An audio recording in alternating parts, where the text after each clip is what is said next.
Hi guys, today we'll be talking about the history of Marxism in Pakistan. Introduction to Marxism. Marxism, developed by Karl Marx and Friedrich Engels, is not just a theory but a revolutionary framework for understanding and changing the world. It emphasizes class struggle, the abolition of private property, and the establishment of a classless society. From the streets of Paris to the fields of China, Marxism has ignited movements that reshaped nations. But what about Pakistan? How did these radical ideas find their way to the subcontinent and influence its history? The early influence of Marxism in the subcontinent. Before Pakistan was even a thought, the seeds of Marxism were already being sown in British India. The Communist Party of India, founded in 1925, became a hub for intellectuals and activists inspired by the 1917 Russian Revolution. Figures like M.N. Roy, who met Lenin in Moscow, brought back revolutionary zeal that would later influence the struggle for independence. The early Marxists views the colonial struggle as intertwined with the fight against capitalism. Marxism in Pakistan, the initial phase 1947 to 1960s. As Pakistan emerged from the partition of 1947, Marxism faced a complex terrain. The newly formed state, steeped in religious identity, was wary of leftist ideologies. Despite this, the Communist Party of Pakistan (CPPV), led by figures like Sajjad Zahir, sought to advocate for workers' rights and social justice. The Cold War era only intensified the state's suspicion, leading to the repression of communist activities. Yet the roots of Marxist thought continued to spread among intellectuals and workers alike.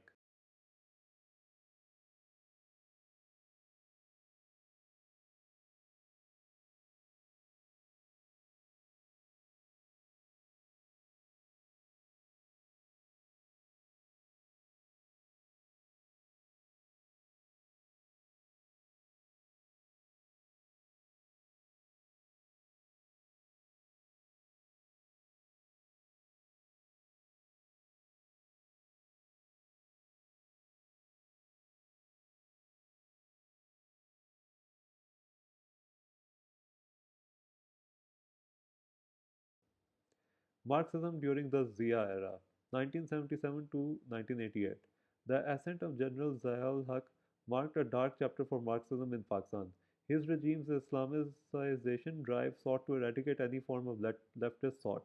Marxist intellectuals and activists faced brutal repression, with many arrested, tortured, or executed. Despite this, underground movements continued, keeping the flame of resistance alive.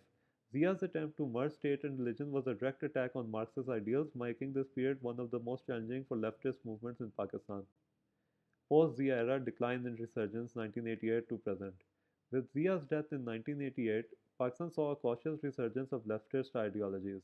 The 1990s were marked by neoliberal economic policies that widened the gap between rich and poor, leading to a renewed interest in Marxist critiques of capitalism.